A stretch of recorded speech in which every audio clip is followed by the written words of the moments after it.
बिस्मिल्लाहिर्रहमानिर्रहीम। अस्सलाम वालेकुम। जम्मू कश्मीर डिजिटल के साथ मैं हूँ दानिश मलिक। जम्मू कश्मीर डिजिटल की जानिब से नया साल सबको बहुत बहुत मुबारक हो। अल्लाह रब्बुल इज़्ज़त से दुआ है कि पाक वतन को दुश्मन के शर से महफूज फरमाए, मुस्लिम उम्मा में इत्तेहाद पैदा करे और अहले फ़लस्तीन पर इसराइल के मज़ालिम का खात्मा हो। आमीन या रब्बुल आलमीन। बढ़ते हैं आज के खबरनामे की जानिब। सदर ममलिकत आसिफ अली जरदारी ने कहा है कि पाकिस्तान को मजबूत बनाने के लिए गरीब तबके की तरक्की पर तवज्जो देना होगी। सदर ममलिकत ने साल नौ पर कौम और आलमी बरादरी को मुबारकबाद पेश की है। सदर आसिफ अली जरदारी ने अपने बयान में कहा है कि दुआ है नया साल पाकिस्तानी कौम के लिए अमन, इस्तेहकाम, तरक्की और खुशहाली लेकर आए। उम्मीद है नया साल तरक्की और खुशहाली और आलमी सतह पर अमन और इस्तेहकाम का साल होगा। उन्होंने कहा कि मुल्क को चैलेंजेस से निकालने के लिए यकजहती, नस्मोसब्त, मेहनत और लगन से काम करना होगा। नौजवानों को मौके फराहम करके उनकी सलाहियतों को निखारने पर सरमायाकारी करना होगी। पाकिस्तान को मजबूत बनाने के लिए गरीब तबके की तरक्की पर तवज्जो देना होगी। उन्होंने कहा कि गुज़श्ता साल की कामयाबियों, नाकामियों का जायजा लेने और माजी से सबक हासिल करने की ज़रूरत है। साल के आगाज़ पर अवामी खिदमत, अमन व इस्तेहकाम के लिए मेहनत से काम करने का अज़्म करें। वज़ीर आज़म शहबाज शरीफ ने कहा है कि उड़ान पाकिस्तान मंसूबा नए साल में नेक शगुन साबित होगा। मैशियत में इस्तेहकाम आ चुका है, अब हमें आगे बढ़ना है। वफाकी काबीना के इजलास से खिताब करते हुए वज़ीर आज़म शहबाज शरीफ का कहना था कि दुआ है पाकिस्तान और आवाम के लिए नया साल खुशियों का हो। उड़ान पाकिस्तान प्रोग्राम नए साल में नेक शगुन साबित होगा।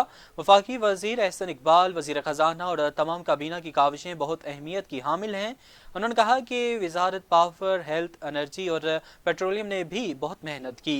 मुतल्लिका मौज़्ज़ज़ सेक्रेटरीज ने भी उड़ान पाकिस्तान प्रोग्राम के लिए पूरी मेहनत की है। मैशियत में इस्तेहकाम आ चुका है, अब हमें आगे बढ़ना है। उनका कहना था कि दिसंबर में अहदाफ को हासिल करने में कामयाबी मिली है। गवर्नर स्टेट बैंक की कोशिशों से खजाने में 72 अरब रुपए की महसूलात आई, जो बेहतरीन कारकर्दगी की अलामत है। FBR की भी 100% डिजिटलाइजेशन कर रहे हैं। बरामदात में इजाफे के सिवा हमारे पास कोई ऑप्शन नहीं। शहबाज शरीफ ने मजीद कहा कि धरनों की सियासत करने वालों ने मैशियत को तबाह कर दिया। धरनों के बावजूद हम मैक्रो इकनॉमिक इस्तेहकाम लाने में कामयाब हुए। 9 माह में हुकूमत का कोई स्कैंडल सामने नहीं आया। वज़ीर आज़म आज़ाद कश्मीर चौधरी इनवारुल हक का नए साल की आमद पर खुसूसी पैगाम। कहा, आने वाला साल सबके लिए खुशियों भरा होगा। नया साल अमन, खुशहाली और तरक्की का साल होगा। वज़ीर आज़म आज़ाद कश्मीर इनवारुल हक का नए साल के पैगाम में कहना था कि नए साल 2025 की आमद पर पाकिस्तानी और कश्मीरी अवाम को मुबारकबाद देता हूँ। दुआ गो हूँ कि अल्लाह ताला वतन अजीज़ को अमन व सलामती का गहवारा बनाए। अल्लाह करे इस साल वतन अजीज़ के खिलाफ बरसरे पेकार दाखिली और खारजी कुव्वतों को इबरतनाक शिकस्त हो। वज़ीर आज़म इनवारुल हक ने कहा कि मकबूजा जम्मू कश्मीर की आवाम के साथ हमारे दिल धड़कते हैं। दुआ है कि आइंदा साल मकबूजा जम्मू कश्मीर में जिद्दोजहद आज़ादी की तकमील का साल हो। उन्होंने कहा कि मुसल्लह अफ़वाज पाकिस्तान की कौमी सलामती के लिए अनगिनत कुर्बानियों को खिराज अकीदत पेश करते हैं। वज़ीर आज़म इनवारुल हक का मज़ीद कहना था कि इस अज़्म का इजहार करते हैं कि मौजूदा हुकूमत माजी की तरह इस साल भी खित्ते को तरक्की की राह पर गामज़न रखने के लिए अपनी तमाम तर कोशिशें जारी रखेगी। पाकिस्तान तहरीक इंसाफ के रहनुमा असद कैसर का कहना है कि इमरान खान अपने वर्कर्स की रिहाई तक जेल से नहीं निकलेंगे और PTI 2 जनवरी को हुकूमत के साथ मुज़ाकरात में 2 बड़े मुतालबात पेश करेगी। 2 रोज़ कबल अडियाला जेल में इमरान खान से मुलाकात के बाद उनकी बहन अलीमा खान का कहना था, इमरान खान ने कहा है कि वो ना डील करेंगे और ना ही बनीगाला में नज़रबंद होंगे। 1.5 साल जेल काट चुका हूँ, मुकदमात का सामना करूँगा। अब अपने एक बयान में असद कैसर का कहना था कि PTI का मुतालबा है कि बानी PTI समेत तमाम वर्कर्स को रिहा किया जाए। 9 मई और 26 नवंबर के वाक़यात की जुडिशल इंक्वायरी कराई जाए। बानी PTI ने कहा है कि वो अपने वर्कर्स की रिहाई तक जेल से नहीं निकलेंगे।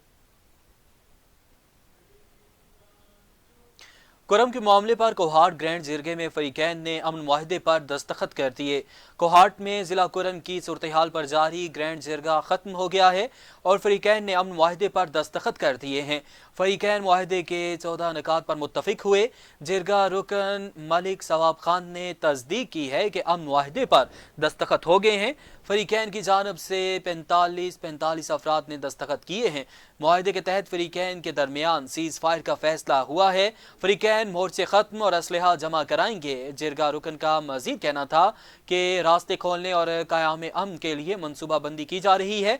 मुआहदे की खिलाफ वर्जी करने वालों को हुकूमत के हवाले किया जाएगा। अमन व अमान को यकीनी बनाने के लिए कानून नाफिज करने वालों के साथ मिलकर काम किया जाएगा। मुआहदे के तहत नुकसानात का अजाला किया जाएगा और बड़ा असलहा हुकूमती तहवील में दिया जाएगा। रावलाकोट के मुजाफात में आतिशज़दगी के वाक़यात मामूल बन गए। छोटा गला के रिहायशी डॉक्टर मीर अकबर खान के घर में अचानक आग भड़क उठी। तमाम सामान समेत घर जलकर खाकस्तर हो गया। अहले इलाका ने आग बुझाने की कोशिश की मगर आग पर काबू ना पाया जा सका। जबकि गुज़श्ता रोज़ पोठीबाला में गैस लीकेज के बायस पोठीबाला के रिहायशी कमर बाबर का रिहायशी मकान जलकर राख का ढेर बन गया था और आग की ज़द में आकर शहरी की वालिदा और मासूम बच्ची झुलसने से जाम बहक हो गए। जबकि आतिशज़दगी के एक और वाक़े में पानीवाला के नवाही गांव बनगोई में इमरान सादिक नामी शहरी के घर में शॉर्ट सर्किट के बायस आग लग गई, जिसमें उनकी 2 पालतू भैंसें और दीगर जानवर भी जल गए।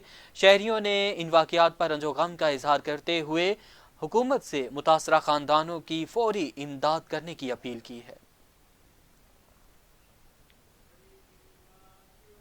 असिस्टेंट कमिश्नर चढ़ोई चौधरी नज़ाकत का चढ़ोई बाजार का दौरा, बेकरीज और जनरल स्टोर्स पर अशिया की जांच पड़ताल की। असिस्टेंट कमिश्नर चौधरी नज़ाकत ने शीशा क्लब पर भी छापा मारा और जुर्माना आयद करते हुए क्लब को सील कर दिया। इस वक्त हमारे साथ मौजूद हैं असिस्टेंट कमिश्नर चढ़ोई नज़ाकत साहब। हम इनसे पूछते हैं, ये अभी दौरे पे हैं, हम इनसे पूछते हैं कि किस तरह की चेकिंग की जा रही है और इसके क्या असरात मुरतब होंगे। जी, इसमें प्राइसेस के हवाले से भी हम चेक कर रहे हैं और जो तजावज़ात रोड पे हैं उसके हवाले से भी, जो रॉन्ग पार्किंग वगैरह करते हैं लोग उसके हवाले से भी, और वो गाड़ियों वालों को ये भी मैसेज हम देना चाहते हैं कि हमने यहाँ शहर के सेंटर में एक पार्किंग कायम की है बल्दिया के दावत से। तो मैं सबसे यही कहूँगा कि जो भी दुकानदार हजरात भी और बाकी जो पब्लिक के लोग शॉपिंग के लिए आते हैं वो गाड़ियाँ पार्किंग में खड़ी करें, और अगर इसके बाद फिर भी कोई गलत पार्किंग करेगा रोड पे गाड़ी तो हम उसके खिलाफ सख्त कार्रवाई करेंगे। जी एसी साहब, अभी आपने एक इनिशिएटिव लिया है शीशा क्लब के हवाले से, उस पर आप ज़रा सी बात करेंगे कि वो। जी, उसके हवाले से मैं आज निकलने का ये भी मकसद था कि हम ये चेक कर रहे हैं स्टोर्स वगैरह जहाँ पे भी ये चीज़ें सेल हो रही हैं उनको हम जब्त भी कर रहे हैं और उनके खिलाफ कार्रवाई भी करेंगे, जुर्माना भी करेंगे। और जो सेंटर यहाँ पे क्लब बने हुए हैं जिसमें ये शीशे का इस्तेमाल हो रहा है उनको मैं आज ये लास्ट वार्निंग दे रहा हूँ कि आज के बाद अगर वहाँ कोई किया तो उसको सील भी करेंगे और उसके खिलाफ कानूनी कार्रवाई भी करेंगे। जी, ये थे हमारे साथ असिस्टेंट कमिश्नर चढ़ोई नज़ाकत साहब जो बता रहे थे कि शीशा को जो है ना पाबंदी लगा दी गई है क्योंकि इससे नौजवान बेरहमी का शिकार हो रहे थे।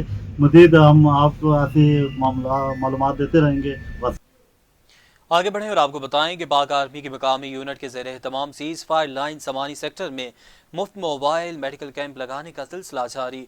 समानी चीटी मिट्टी के मकाम पर पाक आर्मी की मकामी यूनिट ने एक रोज़ा मोबाइल मेडिकल कैंप का इनेकाद किया। कैंप में मुख्तलिफ शोबों के माहिर डॉक्टर्स ने लोगों का तिब्बी मुआयना किया और मुफ्त अद्वियात दी। एक रोज़ा मुफ्त मेडिकल कैंप में बुजुर्ग शहरियों, खातीन और बच्चों समेत सैकड़ों मरीजों ने अपना तिब्बी मुआयना करवाया।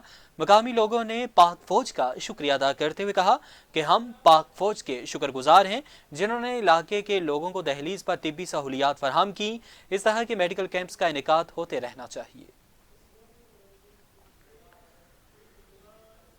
अक़वाम मुत्तहिदा के इंसानी हकूक़ के दफ्तर ने अपनी रिपोर्ट में गजा के अस्पतालों पर इसराइली हमलों की मज़म्मत करते हुए इन हमलों को गजा के सेहत के निज़ाम के लिए तबाहकुन करार दिया है। रिपोर्ट में कहा गया है कि ये हमले इसराइल की जानिब से बैनुल-अक़वामी क़वानीन की पासदारी के हवाले से सवालात उठाते हैं। रिपोर्ट में 12 अक्टूबर 2023 से 30 जून 2024 के दौरान होने वाले हमलों का जिक्र किया गया है जिनके नतीजे में फ़लस्तीनियों की तिब्बी सहूलियात तक रसाई बुरी तरह मुतासर हुई है। 23 सफ़ात पर मुश्तमिल इस रिपोर्ट में कहा गया है कि 7 अक्टूबर 2023 के बाद गजा में जंगी कार्रवाइयों ने सेहत के निज़ाम को तबाह कर दिया है। रिपोर्ट में कहा गया है कि अस्पतालों और जख्मियों की मौजूदगी की जगहों पर जानबूझकर हमले करना जंगी जराइम के जुमरे में आता है। गुज़श्ता दिनों इसराइल की जानिब से गजा के अस्पतालों पर किए गए हमलों पर आलमी इदारे सेहत समेत दीगर तंजीमों ने भी तनकीद की थी। इसी तरह इसराइली फौज ने दावा किया है कि फ़लस्तीनी मुजाहिमती तंजीम हमास अस्पतालों को फौजी कार्रवाइयों के लिए कमांड सेंटर्स के तौर पर इस्तेमाल करती है। इसराइल ने अस्पतालों से गिरफ्तार अफराद को भी मुश्तबा अस्करियत पसंद करार दिया है। अब तक के लिए इतना ही। जम्मू कश्मीर डिजिटल से हमें